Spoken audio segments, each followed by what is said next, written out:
नमस्कार मेरे प्यारे मित्रों, आप सभी का स्वागत अपने चैनल पर।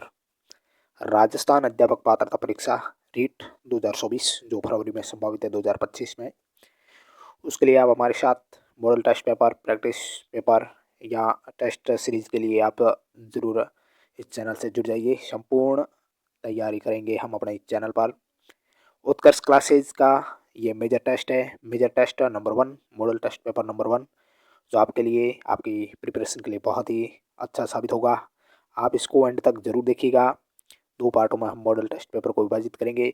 इसमें जो प्रथम लेवल है, रीट लेवल 1, उनके लिए सिलेबस आधारित ये मॉडल टेस्ट पेपर है, जिसमें बाल विकास शिक्षा शास्त्र, भाषा 1, लैंग्वेज 1, इंग्लिश या हिंदी, लैंग्वेज 2, हिंदी, संस्कृत, इंग्लिश जो भी है आपके वो, इसके अलावा आपके सब्जेक्ट मैथ और पर्यावरण अध्ययन, इसका हम संपूर्ण इस मॉडल टेस्ट पेपर को देखेंगे। आपको इसकी पीडीएफ प्राप्त करनी है तो टेलीग्राम जरूर ज्वाइन करें, जहां आपको संपूर्ण पेपर ये व्याख्या सहित आपको मिल जाएगा। वहाँ पहला क्वेश्चन बाल विकास एवं शिक्षा शास्त्र से जुड़ा हुआ खंड 1 है। आपके 30 क्वेश्चन आते हैं, 30 नंबरों के 150 क्वेश्चन 150 नंबरों के आते हैं। आपने रीट पात्रता का सिलेबस देख लिया होगा, इसकी स्कीम देख ली होगी, इसमें नेगेटिव मार्किंग होती नहीं है। चलिए, खंड 1 बाल विकास शिक्षा शास्त्र पेडागोजी से जुड़े हुए ये क्वेश्चन होंगे। पहला सवाल, बहुत अच्छा क्वेश्चन। गद्यात्मक मनोविज्ञान के जनक कौन माने जाते हैं? गद्यात्मक मनोविज्ञान के जनक अरस्तु, प्लेटो, वुडवर्थ या विलियम जेम्स? ऑप्शन इसका करेक्ट क्या होगा? आप साथ साथ में आंसर जरूर करिएगा, कमेंट करिएगा। पहले का ऑप्शन सी होगा, वुडवर्थ। वुडवर्थ है वो गद्यात्मक मनोविज्ञान के जनक माने जाते हैं। एक्सप्लेन देख लेते हैं थोड़ा बहुत। वुडवर्थ वहीं जिन्होंने एसओआर का संप्रदाय विकसित किया, सक्रिय, और इसके अलावा मनोविज्ञान के जो जनक है वो अरस्तु माने जाते हैं। अरस्तु मनोविज्ञान के जनक, आधुनिक मनोविज्ञान के जनक है वो विलियम जेम्स है। पहला क्वेश्चन बहुत अच्छा क्वेश्चन। सेकंड क्वेश्चन, निम्न में से कौन सी विशेषता सामयिकात्मक विकास की नहीं है? जो बालक का सामयिकात्मक विकास होता है, उसमें उसकी विशेषता कौन सी नहीं है ये बताना। स्वयं है वो संशयी रहता है, स्वयं सतत होता है, स्वयं की अनुभूति अचेतन होती है, या स्वयं है वो एक दैहिक प्रतिक्रिया है। दो का ऑप्शन सी होगा, ये विशेषता नहीं है कि स्वयं की अनुभूति है वो अचेतन नहीं होती है। स्वीकात्मक विकास की विशेषताओं की बात करें, स्वयं की अनुभूति है वो चेतन होती है। इसके अलावा स्वयं है वो संचयी भी होता है, स्वयं सतत होता है, स्वयं एक दैहिक प्रक्रिया है, स्वयं तुरंत जागृत हो जाते हैं परंतु उनका अंत है वो धीरे धीरे होता है। दो का ऑप्शन सी होगा। तीसरा क्वेश्चन, निम्न में से कौन सा नियम है जो टॉलमैन के सीखने का नियम नहीं है? टॉलमैन के सीखने का नियम कौन सा नहीं है? क्षमता का नियम, उद्दीपक का नियम, मनोवर्ती का नियम या प्रस्तुतिकरण का नियम? तीन का ऑप्शन सी होगा, मनोवर्ती का नियम है वो टॉलमैन के सीखने का नियम नहीं है। इसके अलावा समता का नियम, उद्दीपक नियम और प्रस्तुतिकरण का नियम ये टॉलमैन के सीखने के नियम है। इन्होंने ये 3 नियम दिए थे, और मनोवर्ती का नियम टॉलमैन के सीखने का नियम नहीं है, ये आपको ध्यान रखना। तो ऑप्शन सी इसका करेक्ट होगा। तो आपको बता दूँ, हम उत्कर्ष क्लासेज के ये मॉडल पेपर या जो मेजर टेस्ट है वो दिख रहे हैं। क्वेश्चन नंबर 4, नाच न जाने आंगन टेढ़ा ये किस रक्षात्मक युक्ति का उदाहरण है?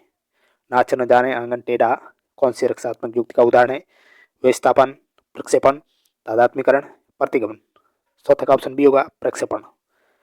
यानी प्रक्षेपण में क्या होता है कि व्यक्ति अपने दोष या कमी के लिए किसी दूसरे व्यक्ति, वस्तु या परिस्थिति को जिम्मेदार ठहराता है। जैसे नाच न जाने आंगन टेढ़ा, बढ़ई द्वारा बनाई गई कीवाड़ टेढ़ी हो जाती है तो वह कहता है कि लकड़ी गीली या खराब थी। तो यह है प्रक्षेपण के उदाहरण माने जाते हैं, यानी किसी दूसरे को दोष दे देते हैं। रीट लेवल 1, इसके अलावा ये साइकोलॉजी है, बालिका शिक्षा शास्त्र के रीट लेवल 2 है, उनके भी यही सेम सवाल है, तो वो भी ज़रूर जुड़ जाएँ, ये देख लीजिएगा, आपके कॉमन ये सब्जेक्ट मानी जाती है। पांचवा क्वेश्चन है, निबंधात्मक परीक्षण का कौन सा गुण नहीं है? निबंधात्मक परीक्षा का गुण नहीं है उच्च मानसिक क्रियाओं का मापन, भावों की स्वतंत्र अभिव्यक्ति, रटने पर बल या नकल की कम संभावना। निबंधात्मक जो परीक्षा है उसका गुण कौन सा नहीं है वो बताना था। ऑप्शन सी, रटने पर इसमें बल नहीं दिया जाता है, ये गुण नहीं है, बाकी सारे गुण है। Next question number 6, RTE act 2009 में राज्य सलाहकार परिषद के गठन का उल्लेख किस धारा में किया गया है? धारा 33, धारा 34, धारा 35 या धारा 36? छठे का ऑप्शन बी होगा, धारा 34 में। नेक्स्ट क्वेश्चन नंबर 7,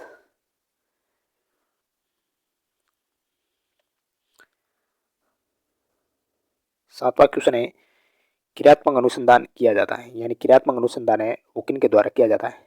कमजोर छात्र द्वारा, शिक्षकों के समूह द्वारा, माता पिता द्वारा या चतुर छात्र द्वारा। क्रियात्मक अनुसंधान है वो ऑप्शन बी शिक्षकों के समूह द्वारा किया जाता है। क्रियात्मक अनुसंधान जो विद्यालय से संबंधित व्यक्तियों द्वारा अपनी और विद्यालय की समस्याओं का वैज्ञानिक अध्ययन करके अपनी क्रियाओं और विद्यालयों की गतिविधियों में सुधार करना वो क्रियात्मक अनुसंधान कहलाएगा। यह अनुसंधान शिक्षक, निरीक्षक और प्रशासक द्वारा अपने निर्णय और कार्यों की गुणात्मक उन्नति के लिए किया जाता है। बहुत अच्छा question. Next question number 8, Skinner के क्रिया प्रसूत अनुबंधन सिद्धांत के बारे में निम्न में से कौन सा कथन गलत है? स्किनर ने जो क्रिया प्रसूत अनुबंधन सिद्धांत दिया उसके बारे में कौन सा कथन गलत है वो पहचान करनी है आपको। इस सिद्धांत को साधनात्मक अनुबंधन भी कहा जाता है, सही कथन है, दूसरा नाम है साधनात्मक अनुबंधन। यह थॉर्नडाइक के अभ्यास के सिद्धांत से लिया गया है, तो यही गलत हो गया, ऑप्शन बी इसका, 8 का ऑप्शन बी। इसके अलावा व्यवहार जो प्रबलित होता है उसे दोहराया जाता है और व्यवहार जो प्रबलित नहीं होता है तथा वो समाप्त हो जाता है। स्किनर को क्रिया प्रसूत अनुबंधन का जनक माना जाता है। क्रिया प्रसूत अनुबंधन को साधनात्मक अनुबंधन भी कहा जाता है। यह थॉर्नडाइक के अभ्यास के नियम पर आधारित न होकर के प्रभाव के नियम पर आधारित है, प्रभाव के नियम पर आधारित है। इसके अलावा इस सिद्धांत के अनुसार व्यवहार जो प्रबलित होता है उसे दोहराया जाता है, जो व्यवहार प्रबलित नहीं होता है वो समाप्त हो जाता है। नेक्स्ट क्वेश्चन नंबर 9, एक भाषा शिक्षक कक्षा में कविता का विवरण समझाकर कक्षा में कविता पढ़ा रहा है और छात्रों को स्पष्टीकरण से निष्कर्ष निकालने का या व्यापक विचार करने के लिए कह रहा है। तो ये एक उदाहरण किसका है? एक भाषा शिक्षक है, वो कक्षा में कविता का विवरण समझा रहा है और कविता पढ़ा भी रहा है और छात्रों को फिर स्पष्टीकरण से निष्कर्ष निकालने या उस पर व्यापक विचार करने के लिए कह रहा है। तो ये उदाहरण किसका? आगमनात्मक तर्क का, निगमनात्मक तर्क का, अवधारणा मानचित्र का या परिकल्पना परीक्षण का। 9 का ऑप्शन ये होगा, ये आगमनात्मक तर्क हो रहा है।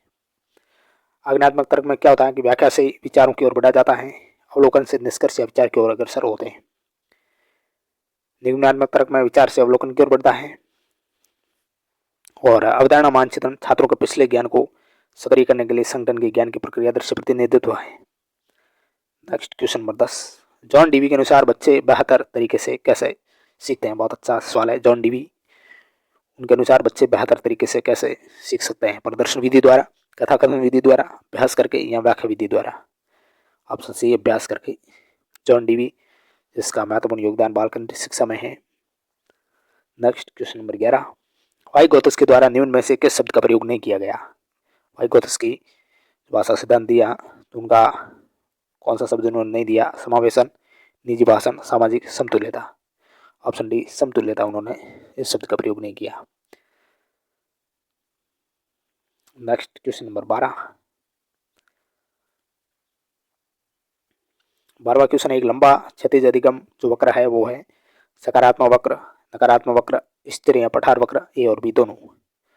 पर का ऑप्शन सी होगा, स्थिर पठार वक्र है वो एक लंबा क्षैतिज अधिगम वक्र है।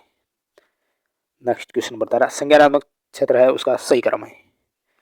बहुत अच्छा सवाल। ज्ञान, अनुप्रयोग, अवबोध, विश्लेषण, संश्लेषण, मूल्यांकन। ज्ञान, अवबोध, विश्लेषण, संश्लेषण, अनुप्रयोग, मूल्यांकन। ज्ञान, अवबोध, अनुप्रयोग, विश्लेषण, संश्लेषण, मूल्यांकन। इसका ऑप्शन सी करेक्ट होगा।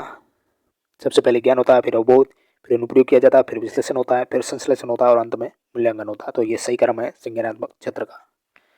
बहुत अच्छा क्वेश्चन है, एग्जाम में पूछा जा चुका है ये सवाल। नेक्स्ट 14 नंबर क्वेश्चन है, पियाजे ने किशोर अवस्था को संज्ञानात्मक विकास की किस अवस्था में रखा है? पियाजे, जीन पियाजे संज्ञानात्मक विकास जिन्होंने सिद्धांत दिया तो उन्होंने किशोर अवस्था को किस अवस्था में रखा?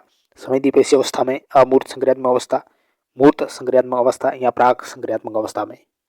ऑप्शन बी, उन्होंने अमूर्त संक्रियात्मक अवस्था में किशोर अवस्था को रखा।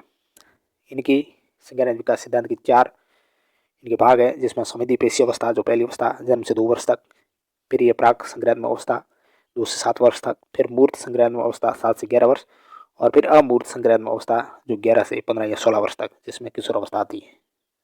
15वां सवाल, वृद्धि और विकास को समझना महत्वपूर्ण है किसके लिए? विकास के पैटर्न को समझने हेतु, अधिगम का उपयुक्त अनुभव प्रदान करने हेतु, प्रत्येक छात्र को व्यक्तिगत रूप से दंड देने हेतु या ए और बी दोनों। तो 15 का ऑप्शन डी होगा, ए और बी दोनों।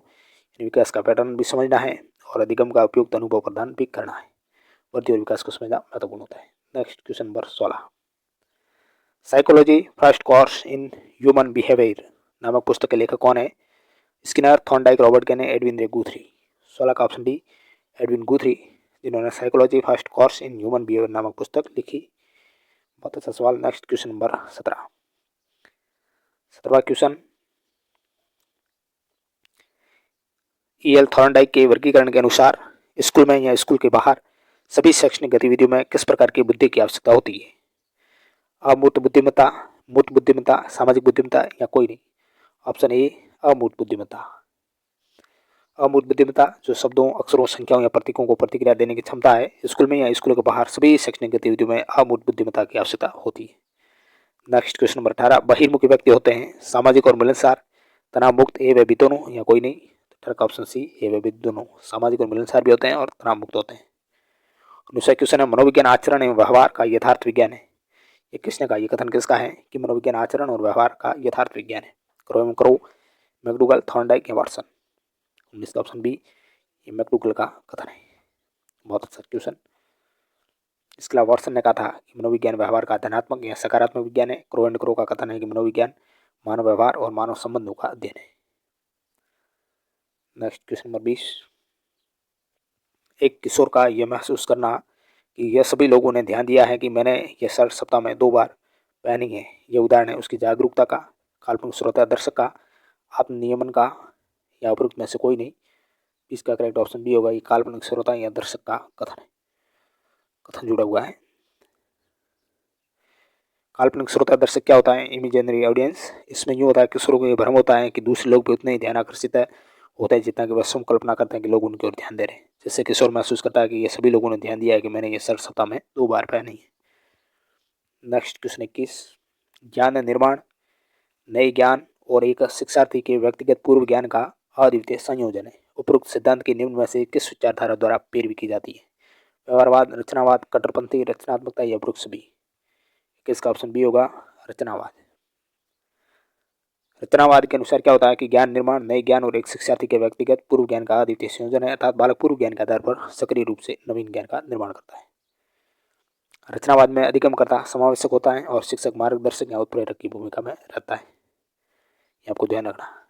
22 क्वेश्चन, सतत और व्यापक मूल्यांकन दर्शाता है सहशैक्षिक गतिविधि, शैक्षिक विषय, शैक्षिक और सहशैक्षिक क्षेत्र दोनों, संकलनात्मक परीक्षण। 22 का ऑप्शन सी करेक्ट, शैक्षिक और सहशैक्षिक क्षेत्र दोनों में सतत और व्यापक मूल्यांकन होता है। नेक्स्ट क्वेश्चन नंबर 23,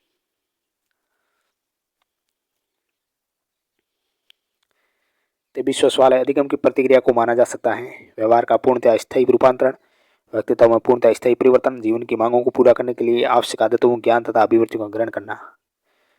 23 का ऑप्शन डी होगा, 1 थर्ड, 1 सेकंड और थर्ड, ये तीनों है वो सही है, यानी ये तीनों अधिगम की प्रक्रिया माने जा सकते हैं।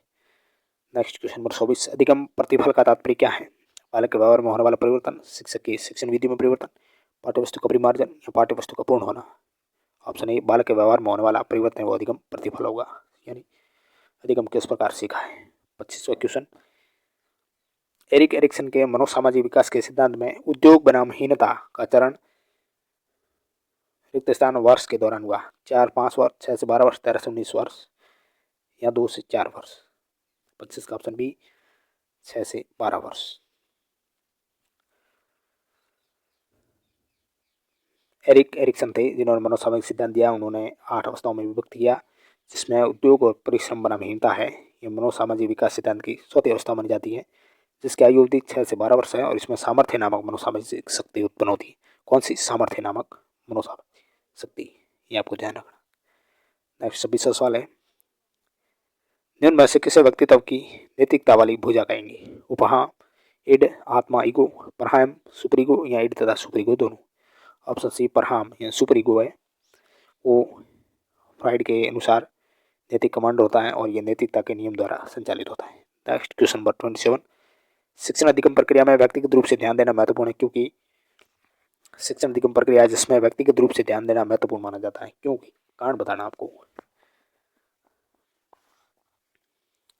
शिक्षार्थी हमेशा समूह में ही बेहतर सीखते हैं। शिक्षण प्रशिक्षण कार्यक्रम में ऐसा ही बताया गया है। इससे प्रत्येक शिक्षार्थी को अनुशासित करने के लिए शिक्षकों को बेहतर अवसर मिलते हैं। यहाँ बच्चों की विकास दर भिन्न होती है और वह भिन्न भिन्न तरीकों से सीख सकते हैं। सबसे पॉजिटिव पॉइंट ये है, तो ऑप्शन डी होगा इसका करेक्ट। नेक्स्ट क्वेश्चन नंबर 28, 28वां सवाल है, आंतरिक प्रेरणा बाह्य प्रेरणा से बेहतर है क्योंकि बच्चे डर के कारण सीखते हैं, सहकर्मी सीखने को बढ़ावा देता है, या आत्माधिगम को गति देता है, या छात्र अनुशासित नहीं रहता है। तो इसका ऑप्शन सी, आत्माधिगम को गति देता है, इसलिए आंतरिक प्रेरणा बाह्य प्रेरणा से बेहतर मानी जाती है। नेक्स्ट क्वेश्चन नंबर 29, CWSN का अर्थ क्या है? CWSN, CWSN इसका अर्थ क्या है ये बताना है। मजबूत आवश्यकता वाले बच्चे, एकांगी आवश्यकता वाले बच्चे, विशिष्ट आवश्यकता वाले बच्चे, या मृत्यु आवश्यकता वाले बच्चे। 29 का ऑप्शन सी होगा, विशिष्ट आवश्यकता वाले बच्चे, यानी चिल्ड्रन विद स्पेशल नीड्स। इसमें विशिष्ट बालक का तात्पर्य वैसे बालक से जिसका निष्पादन मानक से ऊपर या नीचे इससे तक विचलित होता है कि उसके लिए विशेष शिक्षा कार्यक्रम की जरूरत पड़ती है। बाल विकास शिक्षा शास्त्र जुड़ा हुआ अंतिम सवाल, 30वां क्वेश्चन, राष्ट्रीय पाठ्यक्रम रूपरेखा जो 2005 NCF में गुणवत्ता आयाम शीर्षक के अंतर्गत अधिक महत्व दिया गया, किसको? भौतिक संसाधनों को, शिक्षित एवं अभिप्रेरित अध्यापकों को, बालकों के लिए ज्ञान के संदर्भ में संरचित अनुभवों को, या बालकों के लिए संरचित अनुभव एवं पाठ्यक्रम सुधार को।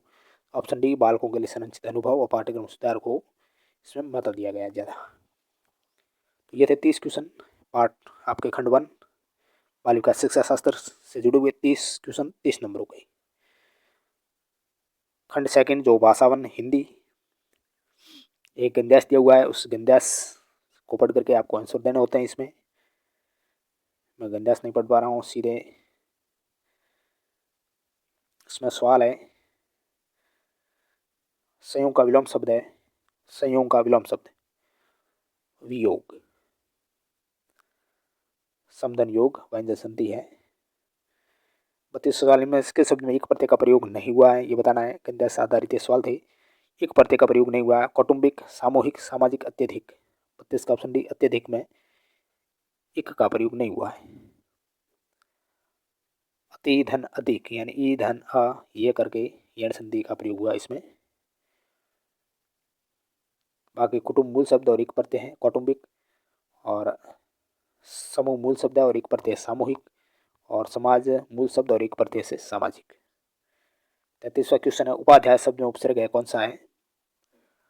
उप, उप और आ, उप और अधि, उप और आ दोनों। 33 का ऑप्शन सी, उप और अधि यह शब्द उपसर्ग है दोनों, जो शब्द के आगे पूर्व में लगकर शब्द का अर्थ बदलते हैं। उपाध्याय उपधन अधि उपसर्ग है और आय है वो। नेक्स्ट क्वेश्चन नंबर 34, गांधी स्वयं भी सामूहिक रसोई घर में भोजन करते थे, रेखांकित पद यानी जो रसोई घर है उसमें समास कौन सा है? संप्रदान तत्पुरुष समास, संबंध तत्पुरुष समास, क्रमधारी समास या अधिकरण तत्पुरुष समास। 34 का ऑप्शन ये होगा, इसमें संप्रदान तत्पुरुष समास है, यानी रसोई के लिए घर समास का दूसरा पद प्रधान है। रचना की दृष्टि से रसोई घर शब्द है वो यौगिक शब्द माना जाता है। 35वां सवाल है, इससे और धन तो बचता ही था, रेखांक शब्द अविकारी का प्रकार है कौन सा? क्रिया विशेषण, संबंध बोधक, समुच्चय बोधक या निपात है? ही पर जोर दिया है, 35 का ऑप्शन डी इसमें निपात है, निपात में जोर दिया जाता है शब्दों पर। 36वां सवाल है, भोजनालय शब्द में कौन सी संधि है? गुण संधि, यण संधि, अयादि संधि या दीर्घ संधि? ऑप्शन डी करेक्ट होगा, दीर्घ संधि। भोजन धनालय ये दीर्घ संधि है, और समास की दृष्टि से इसमें भोजन के लिए आलय तो वो संप्रदान तत्पुरुष हो गया। Next question number 37। 37वां क्वेश्चन है, कानून शब्द है व्यक्तिवाचक संज्ञा, जातिवाचक संज्ञा, भाववाचक या विशेषण? कानून है वो ऑप्शन बी होगा, जातिवाचक संज्ञा मानी जाती है। कानूनी अगर आ जाता तो वो विशेषण माना जाता है। फिर आगे गंध्यास के आधार पर 38 से 43 तक के उत्तर है, मैं गंध्यास नहीं पढ़ रहा हूँ। संसार में चतुर्दिक असीम शक्तियाँ छिपी और बिखरी हुई है, रेखांकित शब्द का अर्थ है, यानी चतुर्दिक शब्द इसका अर्थ क्या है? चतुराई, चारों दिशाओं में, चंद्रमा या चार भाग? ऑप्शन बी होगा, चारों दिशाएं। 39 क्वेश्चन,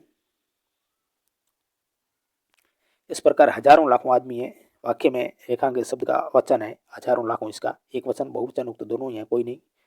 39 का ऑप्शन बी इसमें बहुवचन है। इजी सवाल।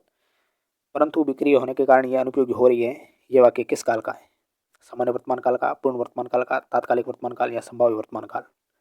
ऑप्शन सी तात्कालिक वर्तमान काल का ये वाक्य है। स्त्रीलिंग शब्द इनमें से कौन सा है? मन, साधन, कागज, शक्ति? ऑप्शन डी शक्ति है वो स्त्रीलिंग है। नेक्स्ट 42 सवाल, किस प्रकार हजारों लाखों आदमी है जिनमें शक्ति बिखरी पड़ी है, रेखांकित शब्द का स्त्रीलिंग रूप कौन सा होगा? ये आदमी है, इसका स्त्रीलिंग बताना है, स्त्री, नारी, औरत या उक्त सभी? इसका ऑप्शन सी होगा, औरत होगा। पुरुष पुल्लिंग तो स्त्री स्त्रीलिंग, नर पुल्लिंग तो नारी स्त्रीलिंग और आदमी पुल्लिंग तो औरत स्त्रीलिंग होगी। 43वां सवाल है, लक्ष्य हमारे निकट आ जाता है, हम हमें समा जाता है, ये वाक्य किस काल में है? ये वाक्य सामान्य वर्तमान काल में।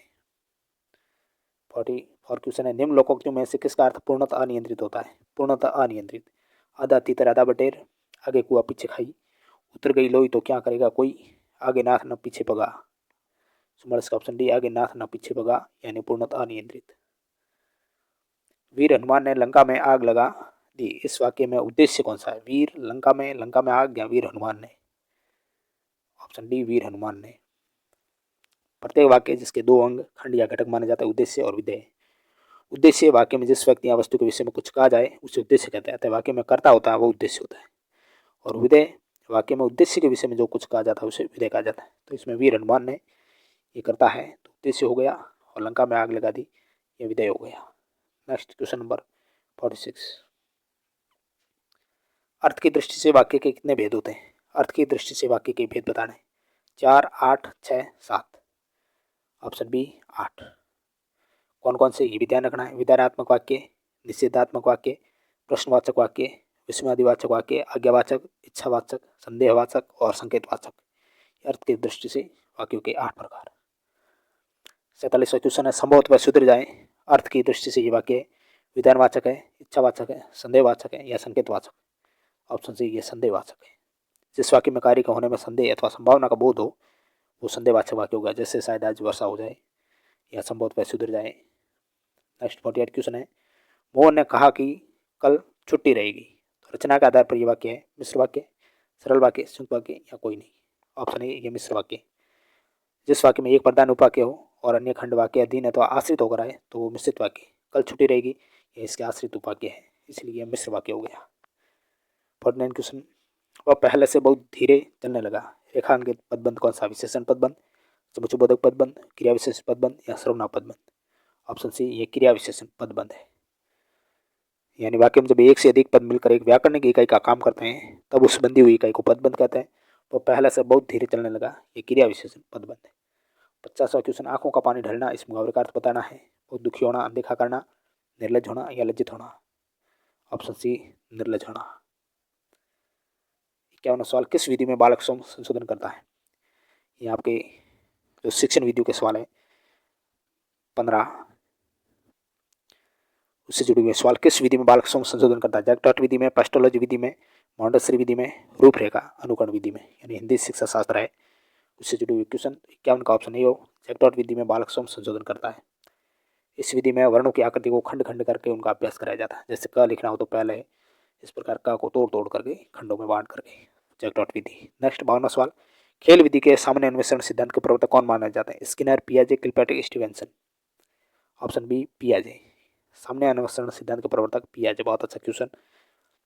कविता शिक्षण का प्रमुख अंग है अर्थबोध, पठनबोध, भावबोध या शब्द अर्थबोध? Option C, भावबोध।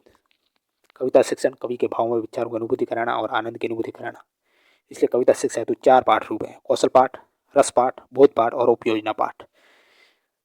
Next 54 question,